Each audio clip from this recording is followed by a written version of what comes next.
I almost died right here today. True or false, Bugget? True statement. Well, you could have. Could have.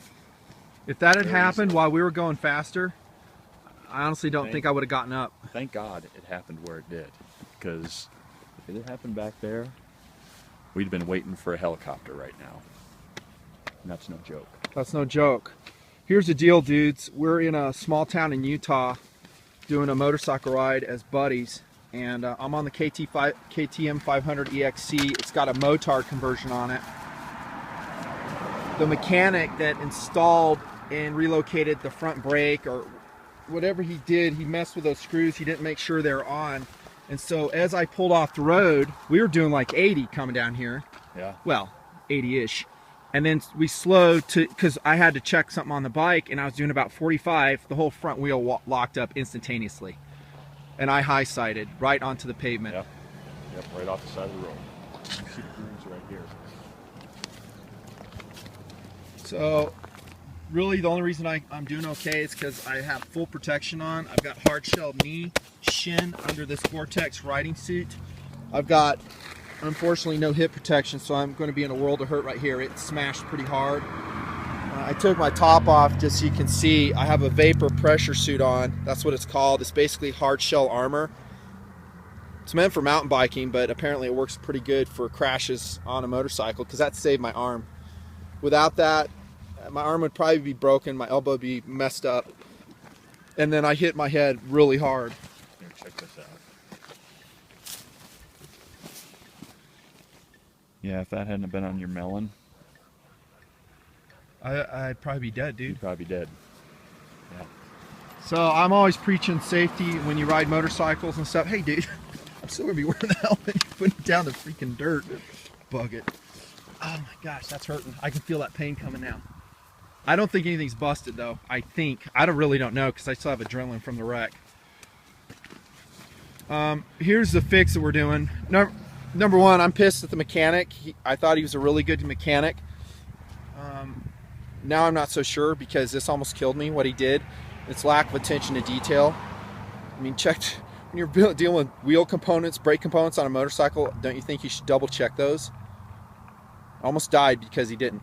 That's no exaggeration. Had that happen again while I was doing a faster speed, Bugget would be filming this from the hospital if I was lucky. So this rotor is completely gone. Look at the warp, because this is the brake housing and it detached, and I don't know if the piston locked up or whatever, it bound up on the rotor and stopped the wheel. I think what happened is because this screw was missing, the screw may have done it too. You applied some brake, it snapped up and grabbed one of these grooves and locked. It locked on here because it rotated itself out of place. Yeah, it could have done that. And the wheel just basically instantaneously stopped spinning. It's like someone put a 2x4 or a screwdriver in your spokes while you're riding your bicycle, except a lot faster. So this is gone. The rotor's gone. This is a brand new rotor 2. Warp 9's the brand. This housing is gone. You can see it's cracked right there from the torque. See that? Let's see if right there. So what I did is I pull that housing unit off with the toolkit, which I have, which is totally saving the day, by the way. Always go prepared, TMPers. That's everything. I used most of that stuff. Pulled that front brake caliper off. Electrical taped it, and we're getting ready to zip tie it. At least I'll have rear braking for an emergency ride out. Rear brake only. Other damage, front handguard took it. That took it. I'm really surprised this isn't more trashed over here, Bugget. I might have something bent I'm not even seeing yet. Yeah, it didn't do too bad. I mean, you got some pitched. issues. Got some issues there, but anytime a light goes down, you can have issues. But no, it's actually looking pretty good, all things considered. So I'm going to phone call my mechanic and give him the good news. Yeah, I'm sure he's going to be glad to get that call. He's a really good dude. Well, he probably didn't do the work. He was there when I picked it up, and he was tweaking screws. So Oh, really?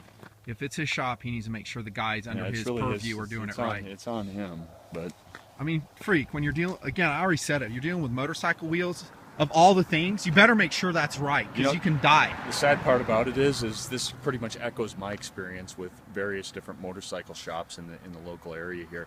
Honestly, if you almost need to do the work yourself if you want it done right.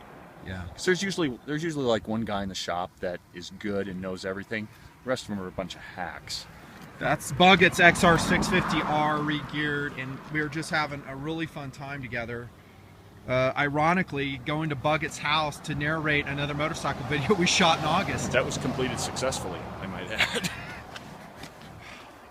I'll tell you, anytime you change something from your motorcycle from stock condition to aftermarket, you better have your crap together. Oh yeah. Both for reliability and for safety. Yeah. And I should have just freaking done the work myself.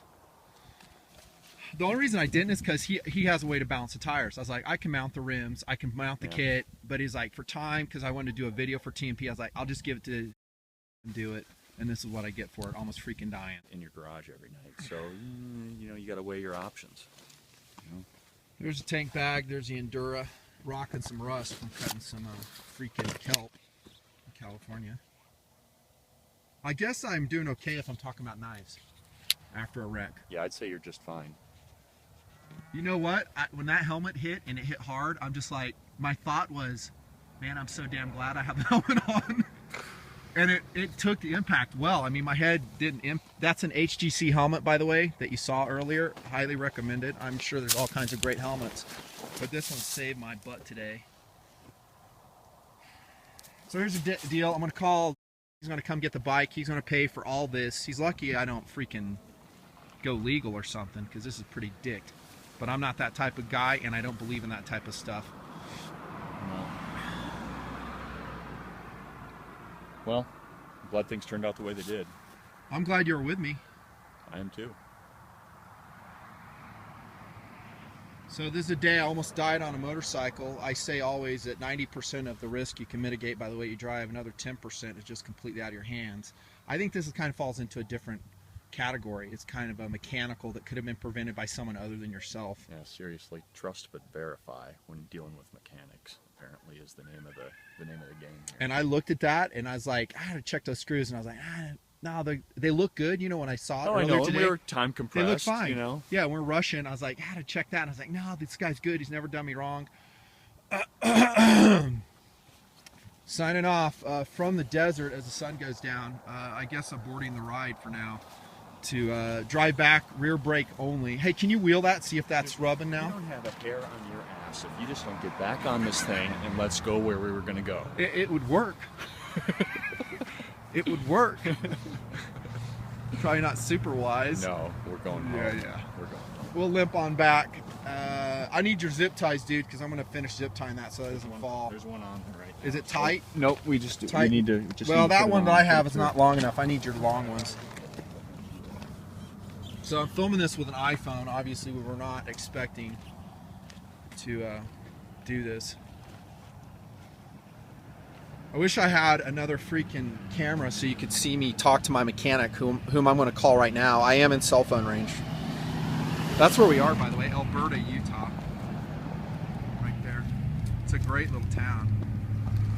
Signing off, guys. Thought you might like to see. The main reason I'm doing this is if you ride, wear protective gear, everything, knee pads, shoulder pads, all this. I should have hit pads on today, but I was wearing the Gore-Tex outer, didn't have it, and I'm going to pay the price for that, and soreness, maybe more, and helmet.